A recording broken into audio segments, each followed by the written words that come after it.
How you doing, guys? What's jumped out, I What, guess, what do you got? full 8 practices now to learn more about your guys and special teams? The group's been good. They work hard. They know how to work. They listen. They want to be good. They play hard.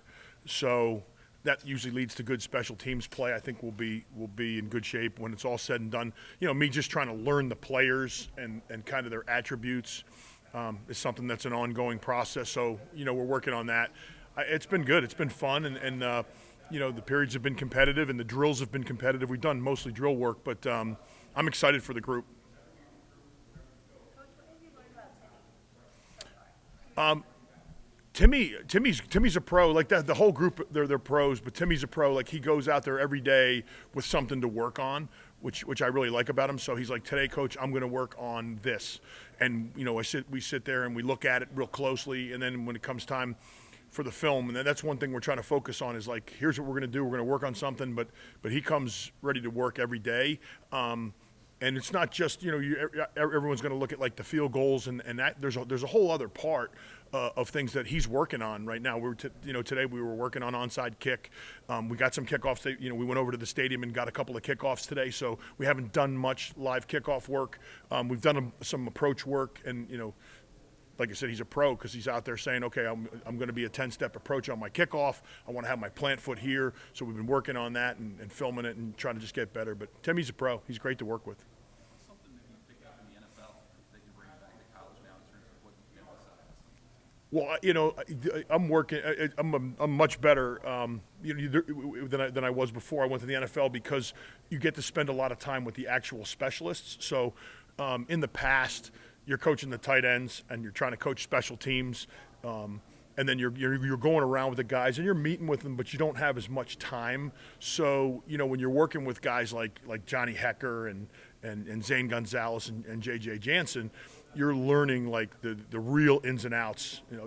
With Hecker and JJ, you're learning like at the highest level of things that are important to execute your job. So just the little nuances of the job. We were specifically today we were talking about the snappers getting their heads up so they can get into protection quicker, and a couple things that had gotten from JJ with regards to getting the head up so we can get into the protection as quickly as possible are things that I would not probably have talked about much 3 or 4 years ago that we can talk about. That's just an example. There's really a bunch of them. But what about Billy Kim? What has he brought to the punt return spot? You've got a lot of film to watch him from the past. How easy has he made the transition look so far? Billy's been good. Like and Billy's again the thing that's impressed me about Billy and really all these guys is, Billy's a worker. Like he's working at different aspects and wants to be challenged. So like he's not out there catching punts in the pre-practice. He's out there saying, okay, I'm going to position myself 15 yards over to the left, and I'm going to come back and get square on the ball. And he made a comment to me about getting square on the ball. It was actually a kickoff return, but he was talking about wanting to try to make sure that he was going to get square on the ball as one of his goals. So he's working on his craft all the time. He obviously brings some juice to the return game, and there's a few guys. The competition's going to be intense when it's all said and done for the first game next year. We're a long way away from that, but like there's a couple guys that can return the ball, and he's certainly one of them. Leroy said he's not afraid that you brought another kicker in Albano. I mean, how much do you like to see that a guy who wants some competition wants to be pushed? I've never been anywhere where the competition hasn't been beneficial at all positions. I think it's really critical. I think it's critical to have it at returner. I think it's critical to have it at kicker, punter. Anywhere we can have competition where guys are pushing each other is going to make us all better. So, and the good thing about kicking and the punting and the special teams is, those competitions are quantifiable. So we can go through, and those aren't going to happen until the fall. But when they happen, they're quantifiable, so we can say this guy made this amount of kicks from this distance, or this guy's dropping the ball on the kickoffs on this yard line with this hang time, and the punters have this operation time. So we have so much quantifiable information. It's actually easier to have competitions than it is if you're playing linebacker, because tackles aren't always the best indicator when you're doing something like linebacker. So that's going to be really helpful for us to create that competition. Leroy also said this is the windiest stadium he's ever kicked in. Have you noticed that yet? Have you gotten to see Yeah, we were in there. We were in there in the scrimmage, and it's not like there's a lack of wind on the practice field either. But to me, those are big conversations in the NFL. So those are, to me, challenges. Those are things that we have to overcome. They're part, and that's a huge advantage for us if we can, figure out the wind or figure out what the wind's going to do or figure out how we're going to attack the wind. So we're talking, I'm talking to Timmy all the time again, with some of the things that I learned in the NFL, from Zane Gonzalez and Johnny Hecker. Like, we're looking at aiming points in the stadium or aiming points on the practice field that we're going to play the wind from. So, the pipes are obviously good, and we're trying to get the ball inside the pipes, but that's not always our aiming point. So we're working on, and that's true in the punt game as well. So the wind is a challenge, but it's something that we're going to deal with week in and week out, and have an approach and a plan for how we're going to handle it. We see a lot of this conversation about accountability, and it's notable when we're out there just watching Coach Rule kind of work, coach the coaches, so to speak. What's that experience? I mean, you know him better than I think than any assistant. What's that experience like, and the first time you experienced it, what's good about it? Why is it effective? You have if you got a big brother or a brother or a family member that's a real role model, not like this rah-rah cheerleader stuff, like where, hey, you're doing a great job no matter whether you're doing a great job or not.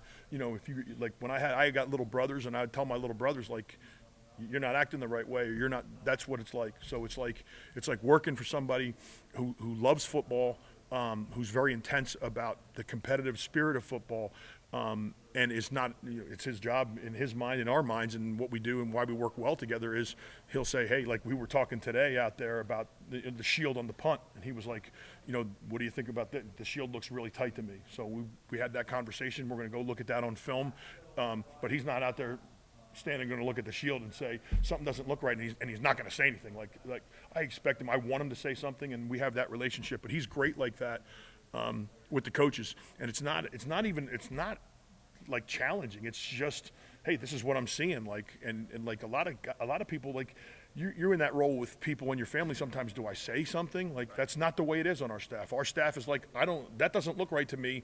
I'm not coming after you. It doesn't look right to me. What do you think? And then we have a conversation about it. But for most of us, we're beyond the, what's your agenda or whatever, because we've all worked together, and, these guys we coached, and we've been working with them now for years.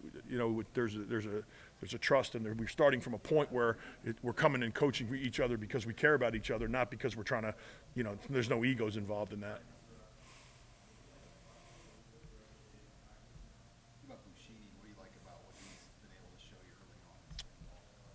Bushini's had a great week.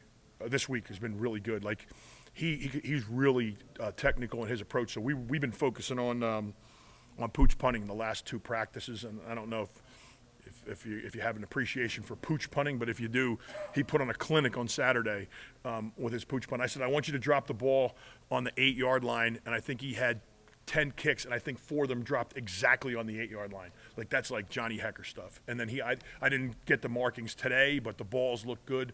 And today he had to deal with some wind. He dealt with wind on both days. But he's really talented. He has good command of where the football is going to go.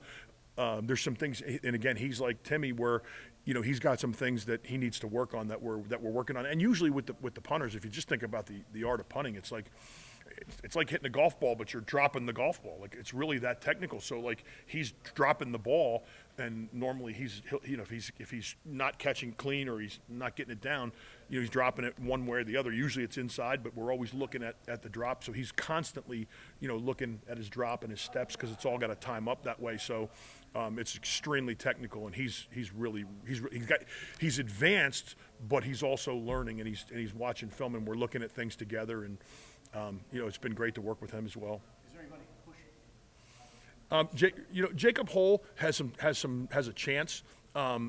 He's working really hard. He's young, so I would say, like, if you're looking at the progression of it, Brian's a guy that's kind of pushing to get to the NFL, and Jacob's like a guy that's pushing to try to get on a college field. So, direct answer to your question, not really, but I wouldn't surprise me if Jake started to uncork some punts and start to do some things to deserve to get on the field.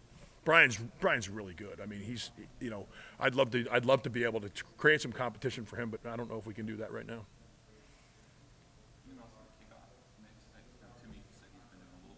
Yep. Yeah, Timmy, Brian's working on it. Yeah, so Brian's gonna do some kickoffs. We're gonna evaluate that a little bit. We actually got our first shot at it today, so I think you'll see us incorporate that.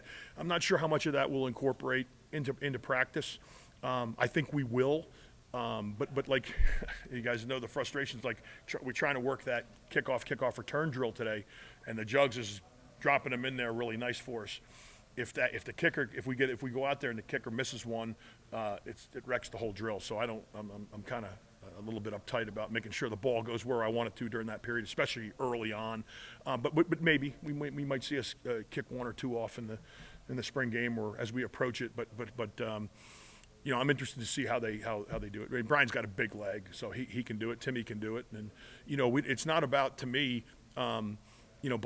Blasting the ball out of the end zone. I worked for a guy last year in Carolina that didn't want to kick the ball out of the end zone. So whatever the kicking abilities are will fit the coverage around the ability of the kicker. I think that's the important part, is that we get guys that are consistently putting the ball where we want to with enough leg strength. And from what I've seen, I think we'll be able to do that.